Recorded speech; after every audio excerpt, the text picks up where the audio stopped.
my cell phone, both are saying 7 o'clock, so we'll go ahead and get started. So I appreciate everybody that come out. I want to introduce myself so people know a little bit about me. First, I am a 46-year veteran of food service. I've been doing this since 1977, and I've worked for a number of big corporations. You can see them listed there. I've also had my own food vending myself. I've had hot dog carts and trailers. I've been doing this in hot dog carts and trailers since 1981. I've also written 4 books, and you can see them listed there across the bottom, all about food vending. My goal is to help you guys be successful.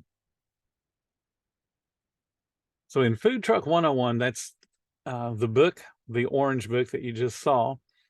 And what I've noticed in a lot of our conversations on the Facebook group is people are trying to put together different elements. And one of the things that came to my mind is the way that I teach things are really a puzzle. I'm looking at the big picture. So I'm not just taking one element and saying, this is how you do it.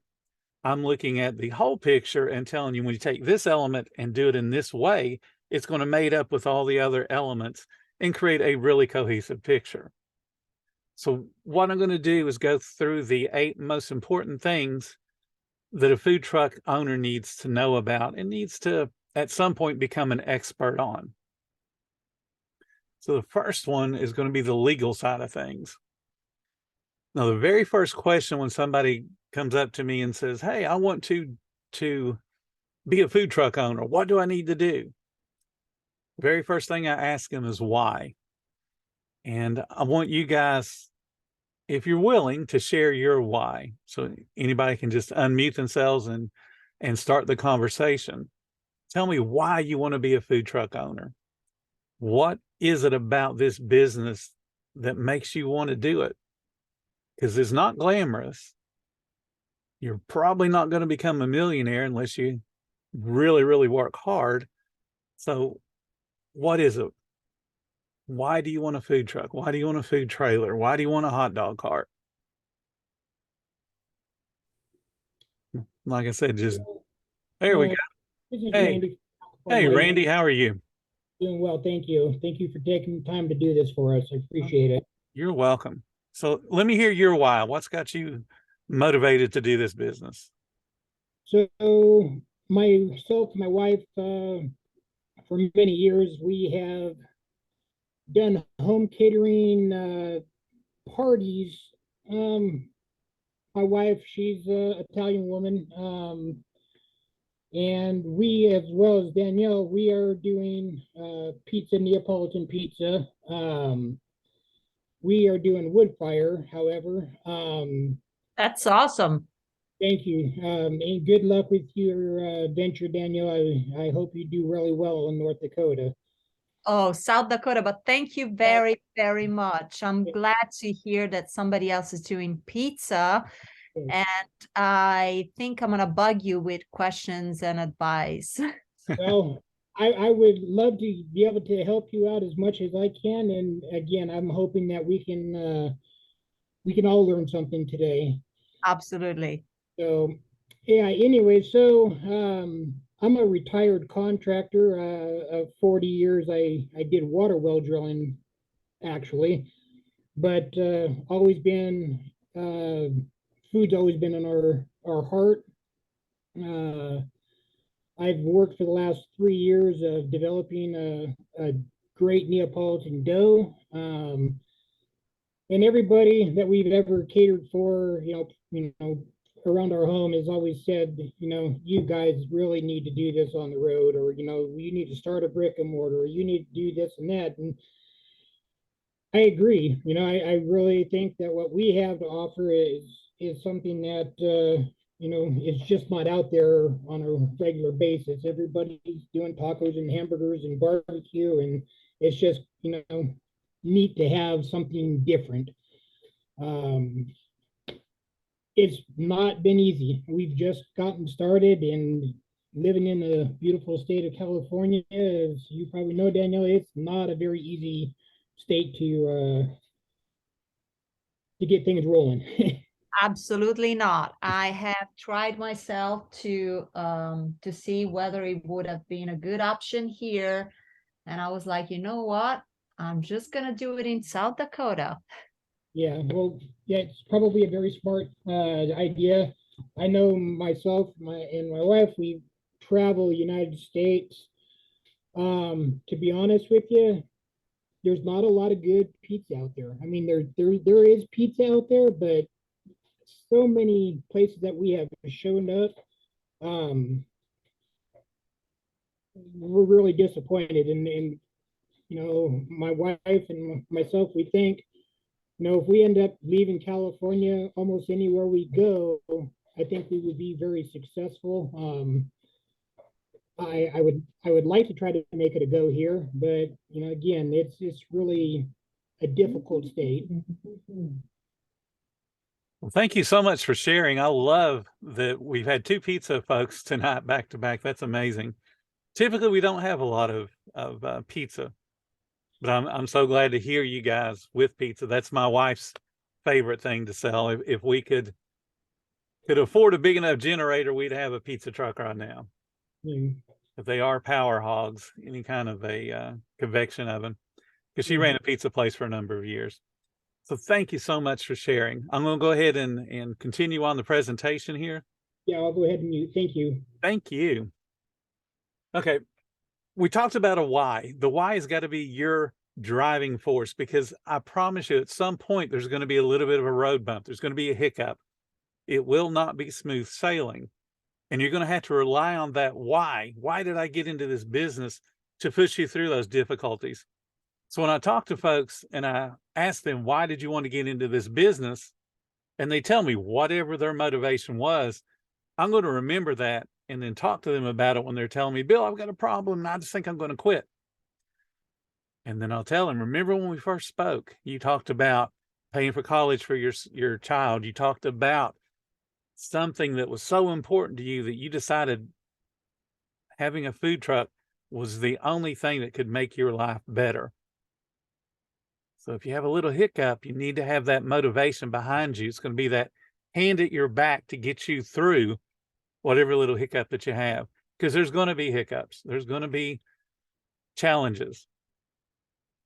So the driving force is your why, and always fall back on that. I got into this business because, and that'll get you through the day.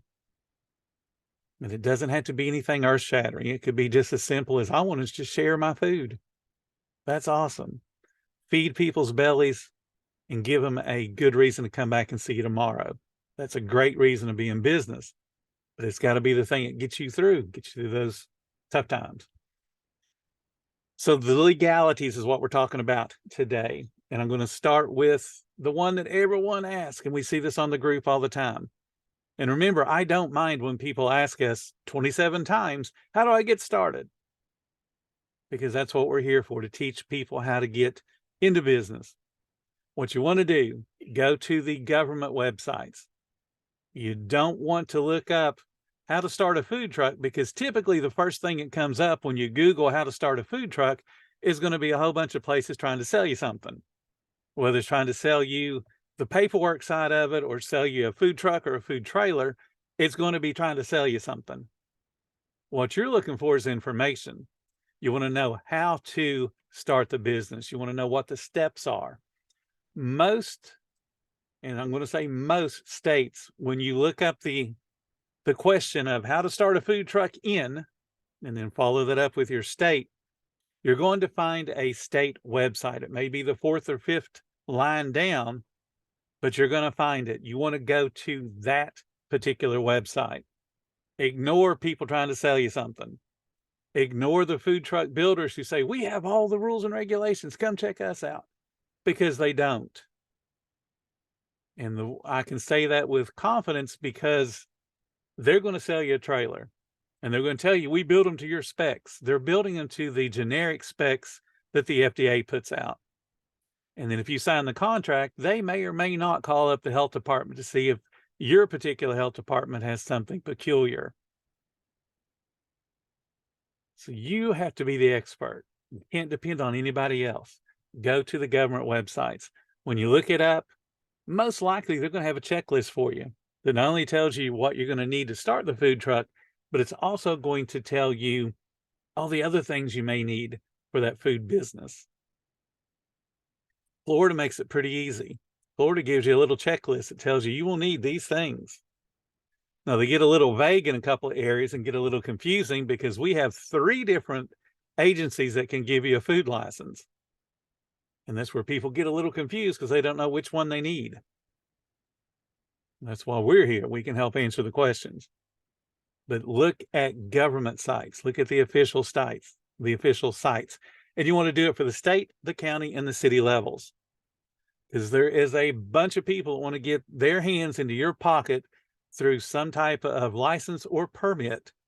And you want to be as legal as you can possibly be, because you don't want to have to worry when you have a big long line of people and the dude at the end of the line steps up and he's wearing a black 3-piece suit, and you got to be worried about, is he going to come arrest me because I don't have all my paperwork in place? You'd much rather concentrate on serving delicious food. So go to the state websites. I'm going to add a PDF, put it in the files tonight, that lists every possible license or permit you might need to look up for your area. Now, this list is very comprehensive. You probably are not going to need everything I got on that list, but this will at least give you the opportunity to sound like you know what you're talking about when you talk to a government official and say, hey, I'm interested in, and they'll say, oh, no, you don't need that because you're a food truck. Not a problem. Check it off the list, move on to the next thing. Now, a lot of folks, and we've actually had this question in the last couple of days, I would love to retire and own a food truck and travel around the country because it sounds awesome. And it does. You can do that. There are people, that's all that they do. They go to the big state fairs, and that's all the time that they work. They work a handful of state fairs a year, and that's it. Because you can make a whole bunch of money. State fairs are hard to get into because people figured out they can make a whole bunch of money, so they lock down those spots and lock them down for years. But you can get temporary permits.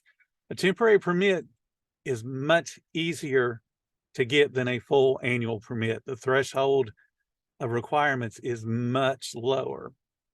So if you're looking to travel, call the state you're going to be traveling to and find out what their temporary permitting process requires. And you'll be surprised in some cases how easy it is to be able to get a temporary food permit to sell your food. Now, as you're talking to people, especially when we're talking about the health department or whoever licenses your food business, it's not always the health department. Sometimes it's the state Department of Agriculture, or like Florida, we have a department that doesn't have anything to do with food. It's called the Department of Business and Professional Regulation, and they do licenses for everybody. So whatever the licensing agency is, if they're telling you something about your about the rules and regulations that doesn't seem right to you, you've read through our Facebook group, you read through other Facebook groups, you read the rules yourself, and they're saying something that doesn't make sense to you, ask. And if they still can't explain it in a way that makes sense to you, ask them for one of these 2 things, either an interpretation memo or the guidance memo. Those are the 2 things that the state legislature puts out whenever it is putting a new rule or regulation in place, because they want the people that have to enforce those rules and regulations to know what the intent is. And they'll explain in more detail than the generic law would say. They'll explain what they're looking for. They'll explain what the upside and downside is of a rule or regulation. So if something sounds off, say, hey, I would love to see this in writing. You're not going to puff your chest out and sound like a gorilla and say, I want to see it in writing. You're going to say, hey, I would love to see the interpretation or the guidance memo so I can understand what you're trying to get me to do. Because you got to be professional. These folks are going to be intermixed in your business for many, many years to come. You don't want to start out that relationship by acting a fool and saying, I want to see it in writing. I don't believe you. You're an idiot. I want to see it. That's not how you operate. That's not how you get people on your side. Whether your state requires the food manager certification or not, because there are states that do not require it, the best practice for you is to take that test. We often will hear people talk about Serve Safe, and that is a brand name for the test. And it's the biggest company that does it. The company is a subdivision of the National Restaurant Association. That's part of their mandate to be a nonprofit organization, is they use the funding from the test to do other things that they do in their overall business. So when you're taking that Serve Safe test, remember that's just a brand. You can get the test from several other vendors. The test, however, is going to be nearly identical, because in order to be able to give that test, you have to prove to the government, the US government, that you're going to hit certain points that the government has deemed important. And that is through the ANSI system. And that sets the rules and regulations for how that test is to be given, how the material is to be written.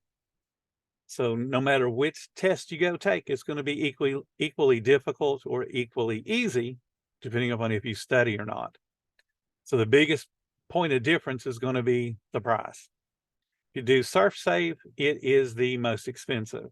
If you do any of the others, you'll save, a lot of cases, tens of dollars, if not many tens of dollars. Okay, so the last thing I'm going to talk about on permitting, on getting yourself legal, is the alphabet soup that we hear people talk about. And that's EIN and LLC and DBAs and C Corp and S Corp and all of those things that we, as just the general public, probably don't know a whole lot about unless we've had a business. So we'll start with the easy one, an EIN. That's an employer identification number. Think of that as the equivalent of a social security number, but it's for your business.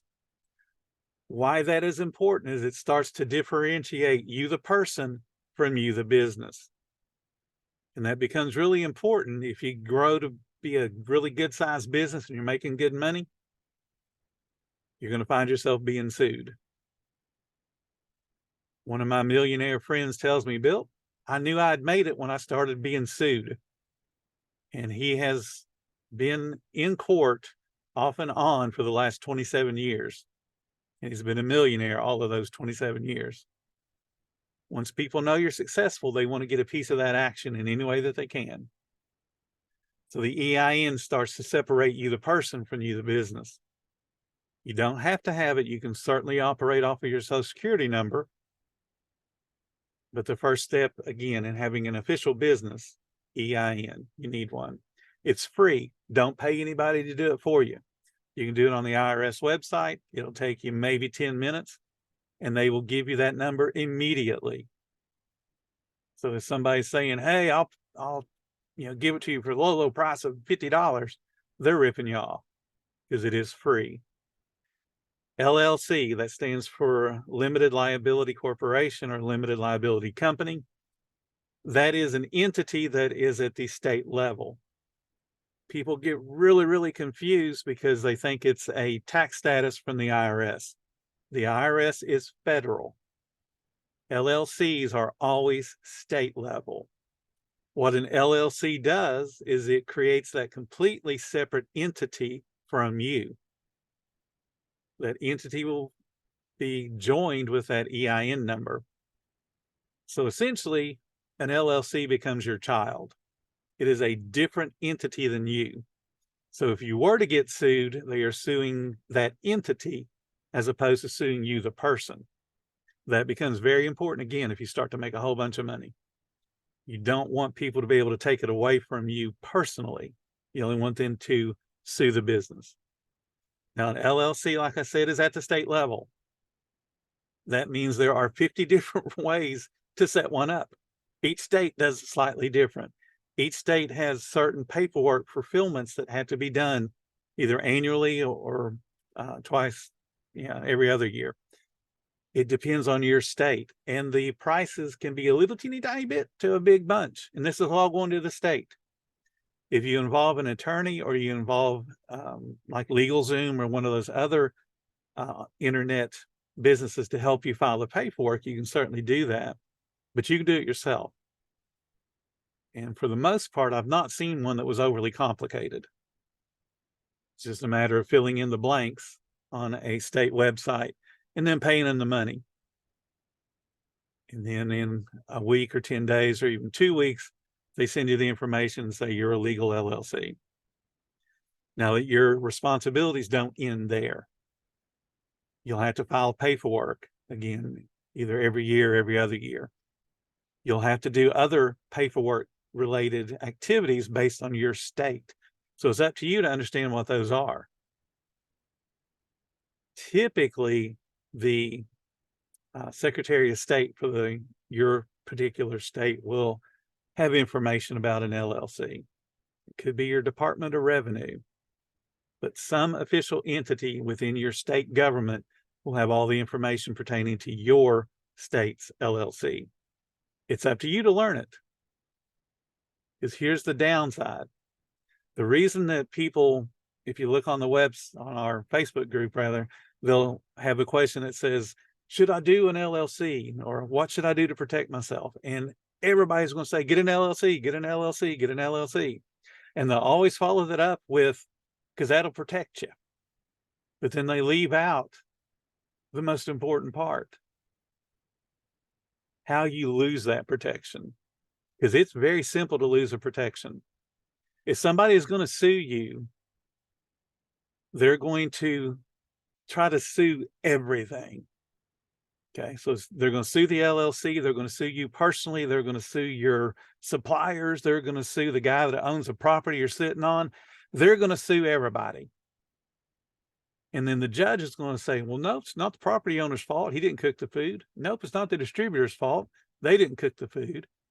It's not the individual, because it's the business. The business cooked the food. So then they remove you from that lawsuit. And the only thing that's left is the LLC. Of course, you own it, but you personally are not liable. But you can mess that up. So an attorney for the person suing you goes, Judge, wait, you can't throw out the owner of the LLC because they were undercapitalized.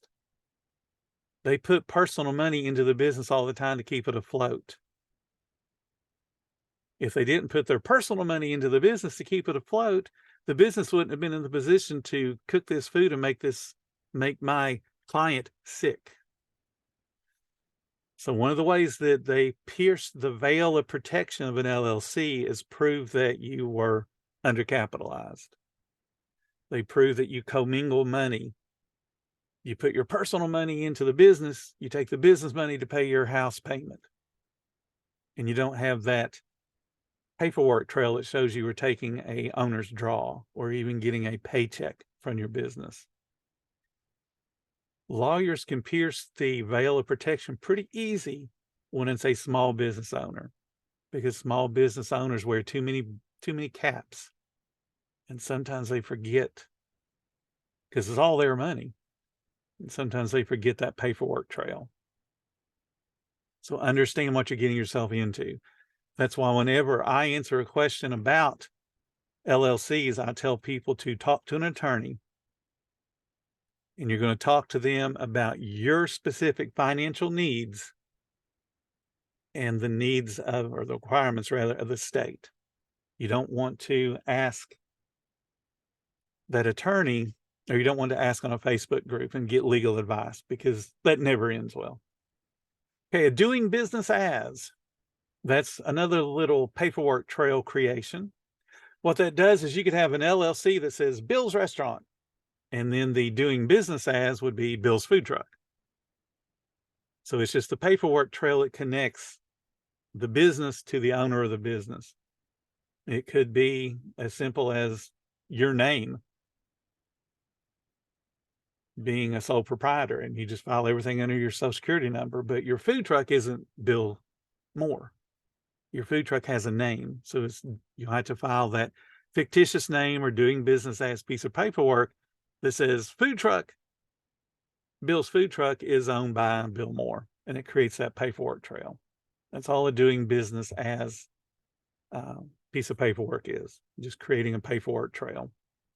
A C Corp and S Corp, those are all references to the IRS, rule that establishes those corporations. One of them is Section C, one of them is Section S. They function slightly differently, and there's benefits to those. But again, I would talk to an accountant. Don't listen to me, and don't listen to anybody on the Facebook group, unless they're a CPA or an accountant, and then pay some attention to them. Because how one person sets up their corporation and runs it doesn't necessarily mean it's the best way for you. It also may not be the best way for the state you live in. So when it comes to finances, when it comes to your business, seek out expert help. If it's something to do with legal stuff, talk to an attorney.